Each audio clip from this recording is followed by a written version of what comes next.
For years, the cast of The Dick Van Dyke Show kept their secrets locked away. One wrong sentence at the wrong time could have ended the series overnight. Dick Van Dyke himself later admitted that while America saw an effortless comedy, the truth behind the laughter was far more complicated. When that familiar theme music played on a black and white television, families stopped talking and waited to see if Rob Petrie would trip over the ottoman or glide past it. The jokes felt light, the smiles felt natural, and the world felt safe. But decades later, the people who made the show finally revealed what was really happening when the cameras stopped rolling. Behind the confident grin, Dick Van Dyke was quietly struggling. He later confessed that alcohol became his crutch on set. At first, it was just a small drink to calm his nerves before a scene, but soon it became part of his routine. Between takes, while the laughter faded and the lights dimmed, he questioned whether his success came from talent or from what was in his glass. There was no public scandal and no headlines. In 1972, he made a private decision to enter rehab. It's not because anyone forced him, but because he did not want to rely on something else just to do the work he loved. Mary Tyler Moore faced a different kind of battle. Her fitted capri pants, which made Laura Petrie feel modern and real, nearly destroyed the show. Sponsors complained they were inappropriate and threatened to pull their advertising.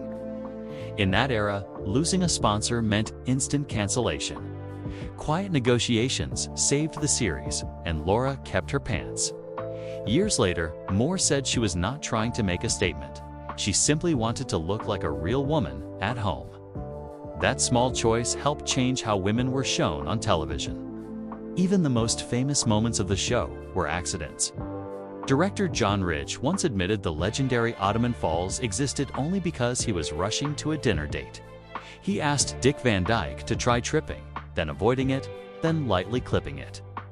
Carl Reiner later decided to rotate all three versions.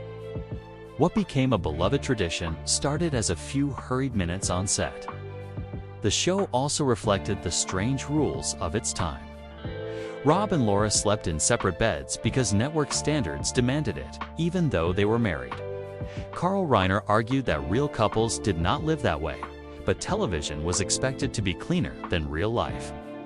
Ironically, just a few years later, those rules vanished. As the series grew, so did its risks. After the first season, ratings were weak, and cancellation seemed inevitable. What saved the show was sponsor pressure and a second chance in a better time slot. Once audiences found it, everything changed. Carl Reiner believed in ending the show at its peak, refusing to convert it to color because he felt black and white was part of its soul.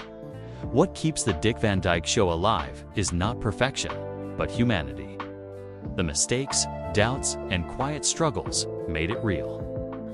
Decades later, a few notes of that theme still take us back to a living room where laughter came easily and felt honest. If you love uncovering the hidden stories behind classic television, make sure to like this video, subscribe, and turn on notifications. And keep supporting Hollywood Bulletins so these timeless memories never fade.